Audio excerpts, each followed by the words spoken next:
pero ahora tengo a Arola Poch, nuestra sexóloga y psicóloga. ¿Qué tal? ¿Cómo estás, amiga? ¿Bien todo? ¿Bien? ¿Todo controlado? Todo estupendamente. Vale. Todo controlado, sí, o no. Bueno. Siempre está bien que haya algo que se descontrole un poquito, ¿no? Sí, yo creo que sí. ¿No? Sí. Sí. Venga. Oye, ¿vamos a hablar del deseo? Sí, vamos a hablar del deseo. Lo primero que he hecho, como periodista reguleras que soy, he sido irme a Google. He puesto deseo y te leo lo que pone, ¿vale? Venga. A ver si te parece bien o no. Venga. Nombre masculino, deseo, la palabra deseo, ¿no? Dice, interés o apetencia que una persona tiene por conseguir la posesión o realización de algo. Y segunda acepción, cosa que una persona desea. Mi primera pregunta es, ¿qué provoca el deseo? ¿Qué provoca el deseo sexual? Aquí hablamos del deseo sexual, porque claro, podemos desear muchas cosas, ¿no? Pero bueno, el deseo, que ojo, es la primera... es la chispa que enciende la excitación. Sin el deseo sexual, todo el resto de la respuesta sexual humana no existe. Claro, es algo muy personal, realmente. Si nos ponemos a pensar, cada uno tendrá aquellos estímulos que le provoquen ese deseo. Podríamos hablar de tres factores. Para empezar, uno más bien físico, orgánico, que son las hormonas. La testosterona es la hormona que nos provoca el deseo. Si tenemos unos niveles bajos de testosterona, pues es posible que nuestro deseo se vea afectado. También ciertos medicamentos pueden tener algún tipo de efecto de bajo deseo. Que te baja la testosterona. Exactamente. Vale. Después unos factores psicológicos que tienen que ver un poco pues, con la historia de cada uno, cuáles son aquellos estímulos que nos han gustado en un determinado momento, que nos llama la atención más o menos, y después un factor ambiental, toda la parte de estímulos olfativos, visuales, tacto, todo ese tipo de cosas que también pueden despertarnos el deseo. O sea que hablamos de química, testosterona. Sí. Si tenemos un puntazo de testosterona, el deseo es irrefrenable. Exactamente. Suele pasar, por ejemplo, cuando los jóvenes, los adolescentes, ¿no? Que de pronto... Que son sacos de hormonas. Claro, un día me hablaba un neurocientífico y me decía, para que te hagas una idea, con el tema de las hormonas, me decía, pasan de tener como un chupito de testosterona a tener un barril de cerveza. Claro, eso es una locura. Eso es una locura. Luego me hablas de lo psicológico y de lo ambiental. Exactamente, los estímulos que nos pueden llegar por los diferentes sentidos. Me gusta mucho esta imagen que he traído aquí. Líbido, libido. Libido y líbido. Deseo sexual, también conocido como libido. Sí. Pero todo el mundo, o muchísima gente, dice líbido. Sí, es verdad. No, el deseo sexual no es la libido, es la libido. La libido. Claro, lo confundimos mucho con líbido, que es estar pues así como blanco, amoratado, ¿no? Entonces, yo quiero aclarar ya desde aquí que si hablamos de deseo sexual, tenemos libido. Si estamos lívidos, seguramente tendremos poca libido. Lívido, si estoy lívido, significa que estoy intensamente pálido. Es la palabra esdrújula y en ocasiones es graves, dice. Y si es libido, estamos hablando del deseo sexual, ¿no? Queda claro. Me gusta mucho que los términos queden claros. No, y es cierto que muchísima gente dice líbido y nos suena un poco raro lo de libido, pero es libido.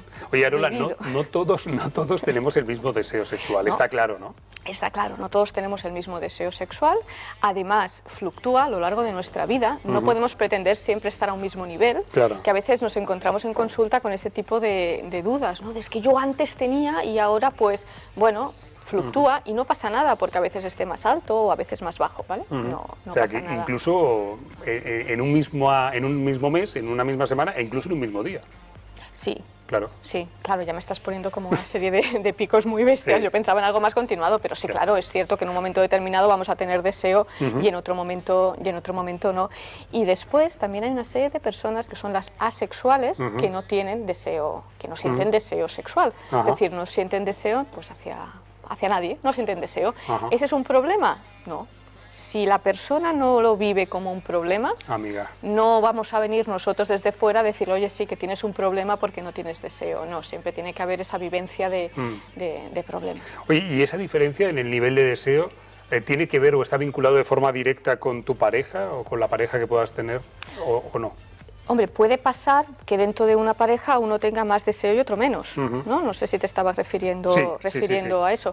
Puede pasar y de hecho es habitual y de hecho es que es lo más normal. No podemos pretender estar ahí al mismo nivel, es que eso es imposible. Claro. Entonces es normal que uno tenga más o menos deseo que otro e insisto, el problema siempre será cuando eso genere algún tipo de cuestión o de problema entre ellos, que muchas veces pasa que genera problemas porque la persona que a lo mejor tiene menos deseo, pues evita el acercamiento, claro, evita el contacto íntimo, no vaya a ser que si le doy un par de besos y un abrazo se piense que esto es para continuar y como no quiero continuar me paro. Claro.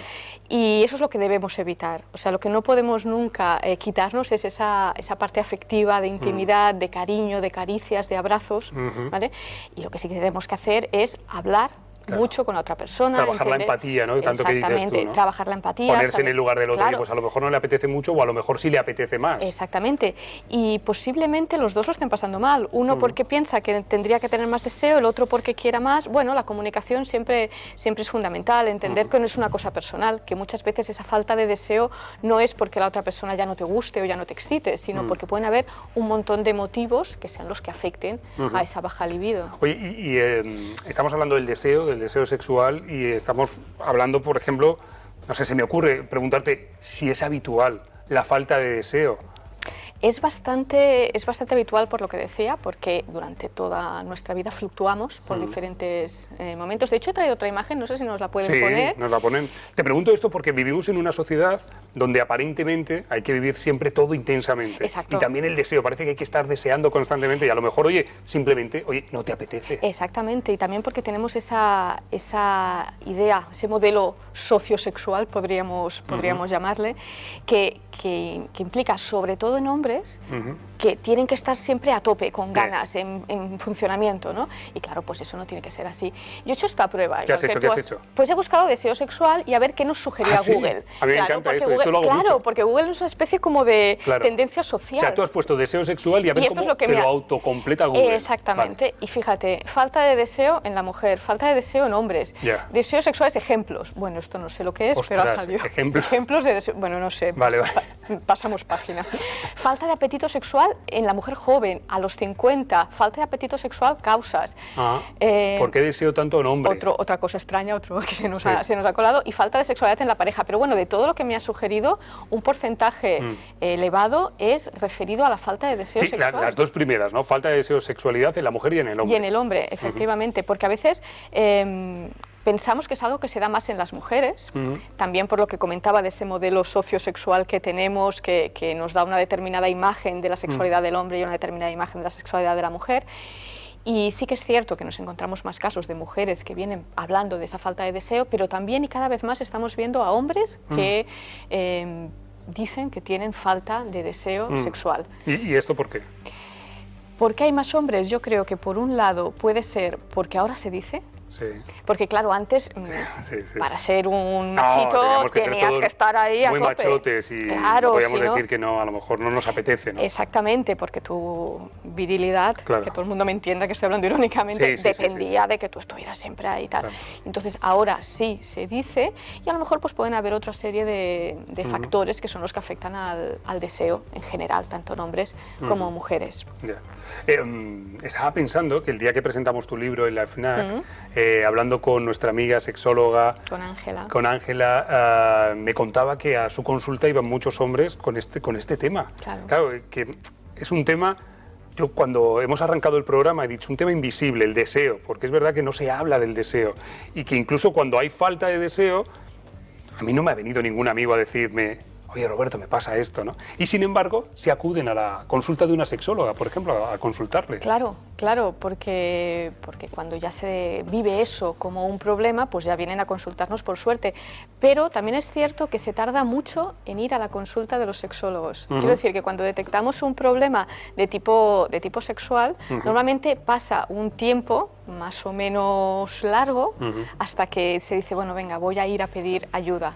Entre comillas. Oye, veo por aquí que puede ser debido a la falta de deseo sexual puede ser debido a inseguridades, autoestima, a cuestiones hormonales. Lo que decíamos de la testosterona o esos medicamentos que puede tener como efecto secundario el que te disminuya el deseo. A las rutinas, a la rutina en las relaciones sexuales, a caer en una cierta rutina, ¿no? Eso también te puede... Eso, además, es también un motivo frecuente de consulta y voy a tirar del hilo por ahí. Venga, tira. ¿Por qué? Porque, claro, cuando tenemos una pareja, nos acabamos de conocer, ¡buah! Todo todo es ahí maravilloso, fase La chispa de la vida, enamoramiento, hormonas el momento, a tope, estamos todo el día enganchados porque estamos, bueno, fantásticamente bien. Claro, ¿qué pasa? Que cuando la pareja lleva ya un recorrido, todo eso va bajando y se va calmando, por suerte, porque no podríamos vivir con este nivel de estrés, ¿no? Sí. Entonces se va calmando y muchas veces lo que pasa es que ese deseo va disminuyendo. ¿Qué pasa? Que también tenemos que darle un poco la vuelta a lo que sería el deseo. Por eso cuando me has preguntado un titular, te he dicho, el deseo hay que buscarlo, hay que excitar, hay que provocarlo. Hay que provocarlo, has dicho. Porque tenemos la idea de que el deseo es algo que nos viene, sí. o sea, estamos tranquilos y nos viene el deseo. Y no es así. Realmente, cuando ya llevamos un tiempo y todas esas hormonas y ese enamoramiento se ha relajado, tenemos que buscar momentos para provocar el deseo. Claro. Es decir, a veces, a lo mejor no nos apetece en un determinado momento, pero bueno, empezamos con una serie de caricias, de besos, de intimidad, de ese estar juntos, y poco a poco el cuerpo va reaccionando y va generando ese deseo. Entonces no esperemos que siempre aparezca de golpe, porque no va a ser así. Muchas veces ya cuando llevamos un tiempo, pues no aparece de golpe. También hemos de buscar momentos para la intimidad. También hemos de intentar salir de la rutina. Si siempre hacemos lo mismo, al final no... No, tenemos que buscar, bueno, pues otros estímulos y sobre todo eso, buscar tiempo y provocar el deseo. Oye, hay una idea popular, ahora tú me vas a sacar el palo y me vas a dar, pero sí es cierto que hay una idea popular que dice que el bajo deseo sexual afecta más a las mujeres. Sí. No sé si lo he dicho de la mejor manera posible, pero sí es una idea, en fin, como una especie de idea popular, ¿no? Sí. Por todo ese modelo que tenemos de cómo es la sexualidad, parece que las mujeres son siempre las que sufren más ese bajo deseo sexual que los hombres. Por lo que comentábamos antes, los hombres tienen que tener siempre ese, bueno, siempre están dispuestos, siempre tienen ganas, siempre están ahí. Falso. Los hombres también sufren de este bajo deseo sexual y cuando pasa eso además se lleva peor que en el caso de las mujeres. Posiblemente porque como tenemos esta falsa idea, esta carga social, pues hay quien se puede sentir, bueno, que por qué me pasa esto a mí, esto no me debería estar pasando, incluso muchas veces genera baja autoestima en la mujer, es que ya no me gusto. Bueno, por eso siempre recomendamos mucha comunicación, que las cosas se hablen tranquilamente, qué es lo que está pasando, que se entienda que el deseo es algo que fluctúa, que también depende de factores ambientales, porque obviamente si estamos en momentos de muchísimo estrés y mucho jaleo, pues tampoco estamos para eso. No estamos en definitiva, que nos quitemos esa idea de que el deseo es espontáneo y que también en parejas estables pues lo trabajemos, lo provoquemos y lo busquemos. Correcto. La última pregunta. Venga. Yo creo que hemos tocado todos los palos. En fin, se podría hablar mucho más de esto, pero la pregunta es, una vez que hemos definido el deseo, hemos hablado de la falta de deseo, ante esa falta de deseo, ¿qué se puede hacer o qué se debe hacer? Yo creo que un poco lo hemos ido comentando. Sí. Cuando estamos hablando, bueno, primero analizar cuáles son los motivos, porque obviamente si es un tema hormonal, pues está claro, si es un tema de la medicación que se está tomando, pues está claro que tenemos que saber qué es lo que está pasando. Pero cuando es un tema de, pues eso, de rutina, de estrés y tal, pues bueno, buscar tiempo para esa intimidad, para ese deseo, buscar otros juegos, otras cosas que nos puedan estimular, salir de la rutina. Salir de la rutina, efectivamente. Y a veces al salir de la rutina no hace falta buscarnos un juego ahí fantástico y tal. No, a lo mejor son pequeñitos detalles, dedicarnos tiempo en pareja y dedicarnos tiempo a nosotros mismos también. Y lo que decía, provocar, buscar el deseo y no esperar a que el deseo salga de la nada. Vale. ¿Pastillas mágicas hay? Pastillas mágicas no existen. Vale. Cierto, eso es un buen apunte porque muchas veces parece que, oye, una pastillita para solucionar esto, oye, que hay quien lo está buscando, hay farmacéuticas que la buscan porque como encuentren la pastilla que soluciona el deseo, se forran. Pero, por ejemplo, la Viagra, si alguien está pensando en ese tipo de pastillas, eso no funciona, eso son para problemas de erección, pero para que funcione la Viagra tiene que haber deseo. Entonces estamos hablando del paso previo. Digamos que es anterior, primero hay que tener deseo y después ya... Exactamente, pastillitas mágicas no hay, pero se pueden hacer cosas para recuperar ese deseo y para vivirlo con más satisfacción. Qué bueno, pues nada, nos gusta hablar de educación sexual con Arola Poch y hoy hemos querido hablar sobre ese tema invisible, ¿verdad?, que es el deseo. Arola, que vaya todo muy bien, te seguimos en redes sociales. Perfecto.